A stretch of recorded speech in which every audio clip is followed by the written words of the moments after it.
1913. À Paris, une fourgonnette emmène une femme à l'asile psychiatrique. C'est Camille Claudel, l'une des artistes les plus remarquées de son temps. Les médecins ont diagnostiqué la folie et sa famille veut la faire interner. Elle accuse un homme de la persécuter, Auguste Rodin. Lui, c'est un sculpteur mondialement connu. Ensemble, ils ont vécu une relation passionnée, faite d'amour et de création artistique. Rodin pense avoir tout fait pour aider Claudel, mais elle le juge responsable de tous ses maux et l'accuse de vouloir lui voler ses œuvres. Alors, qui dit vrai ?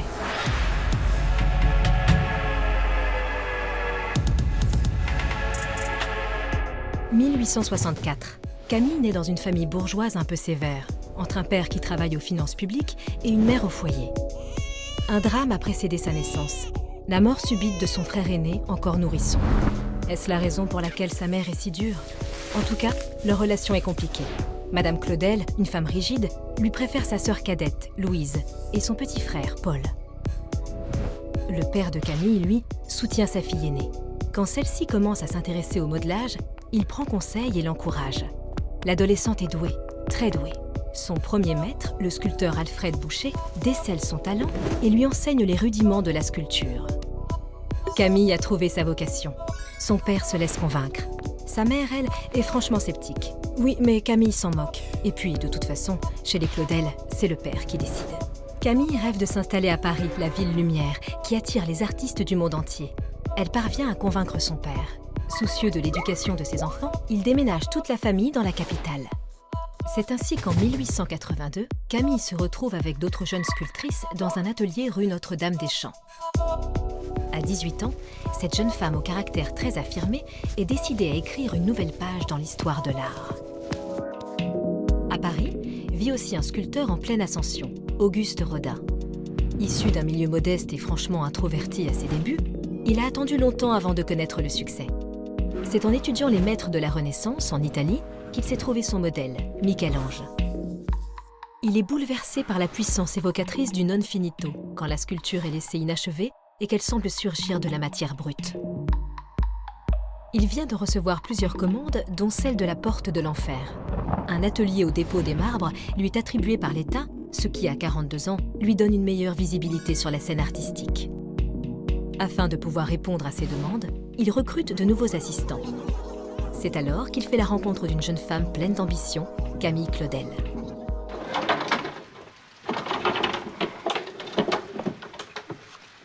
Vous avez compris la tête et le cou, mais vous n'avez pas traité le corps. Le corps humain est un monde qui remue, qui palpite, c'est la vie. Lorsque vous modelez, ne pensez jamais en surface, mais en relief. 1882. Auguste Rodin, qui remplace Alfred Boucher, donne des conseils de sculpture à la jeune fille. Entre l'élève et le maître, la rencontre est d'abord artistique. Très vite, il lui propose d'intégrer son équipe.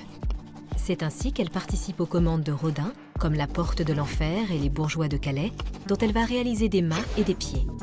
Rodin est conquis. Enfin une artiste avec qui échanger des idées, peaufiner des sculptures. Il se sent compris. Il la consulte pour tout et délibère sans cesse avec elle. Lui qui a passé sa vie dans la solitude du créateur, comprend que le destin vient de lui offrir le plus inattendu des présents, son alter ego artistique. Et le plus beau, c'est que l'amour fait partie du cadeau.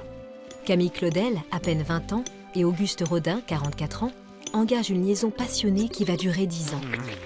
L'amour et l'influence de Camille transforment Auguste. Lui, naguère si timide, prend de l'assurance et redouble d'audace. À eux deux, ils vont tutoyer le paradis. C'est une période intense d'émulation réciproque et de création. L'un et l'autre s'influencent tellement qu'il est parfois difficile de savoir ce qui revient à chacun. Vers 1886, Claudel exécute La jeune fille à la gerbe en terre cuite. Rodin, séduit par cette œuvre, en fait le point de départ d'une sculpture en marbre qu'il appelle Galatée. Ce n'est pas un plagiat, mais au contraire, une façon de rendre hommage à la jeune artiste. Rodin multiplie les portraits de sa muse, Camille aux cheveux courts, Camille au bonnet. Des années plus tard, il la représentera encore avec l'Aurore, la Pensée, la Convalescente et la France. Claudel, de son côté, modèle les traits de Rodin. Ce portrait criant de vérité témoigne à la fois de son amour et de l'assimilation de son enseignement. Et quand elle exécute un couple enlacé, comment ne pas y voir l'expression de la passion qui la lie à Auguste ? Baptisée Sakuntala, Cette œuvre exposée au Salon des artistes français lui vaut une première mention en 1888. Elle laisse deviner déjà le style de Camille. Cette façon qu'elle a de fixer dans la matière les émotions les plus subtiles à l'instant même où elle s'exprime, dans le détail d'un geste, dans une attitude trahissant un sentiment intime. Des critiques d'art commencent à s'intéresser à elle. Rien ne semble pouvoir l'arrêter. Sauf que Camille va bientôt prendre une décision lourde de conséquences. Elle va quitter Rodin. La jeune femme a un problème. On la compare sans cesse au maître, ce qui finit par l'exaspérer. Elle cherche à s'éloigner de lui et de son influence un peu écrasante pour se consacrer exclusivement à sa sculpture. Moi, j'ai toujours ressenti la nécessité pour nous de vivre sur un pied d'égalité. Mais tout le travail que j'ai fait pour toi était bien. Mademoiselle Claudel, l'élève de Rodin, Mademoiselle Claudel fait du Rodin, Mademoiselle Claudel ramasse les miettes du maître pour les fourrer ensuite dans sa sculpture. Et c'est ça que tu as laissé faire, c'est ça que tu as laissé dire. Camille et Auguste vivent une passion compliquée. Quand la jeune femme demande à Auguste de s'engager, celui-ci refuse. Car le sculpteur a une double vie. Il est aussi le compagnon de Rose Beuret, rencontrée en 1864, l'année même de la naissance de Camille. Ils ont un fils qu'il n'a pas reconnu. Mais Auguste refuse d'abandonner la compagne qui a traversé avec lui les années de misère.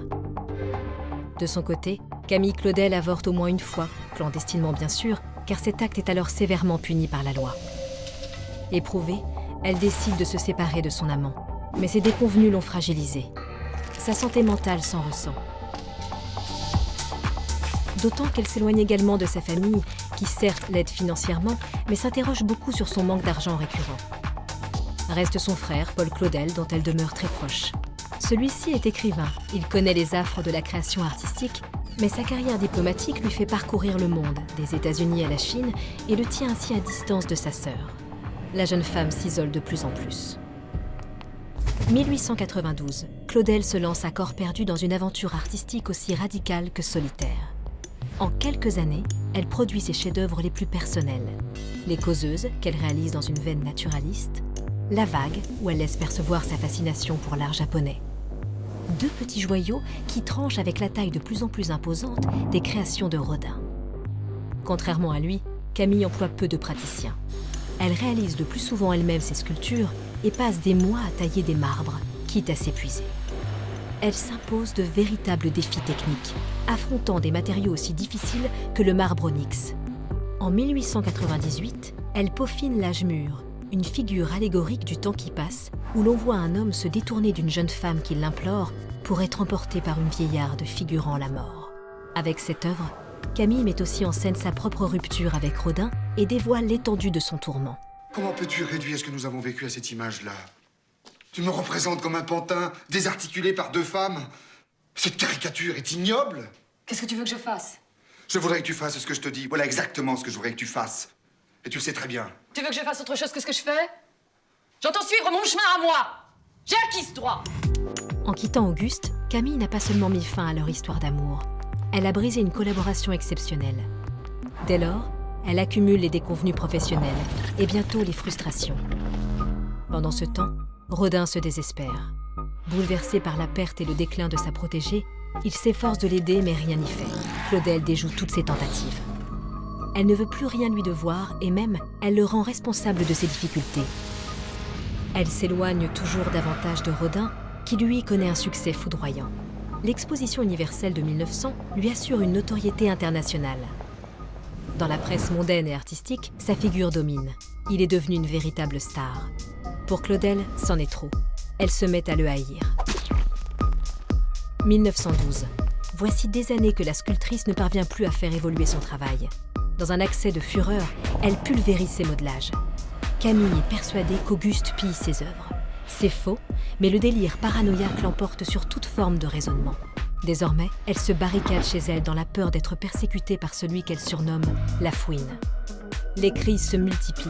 Camille boit beaucoup et ne se lave plus. Le voisinage se plaint de son état et de ses nuisances.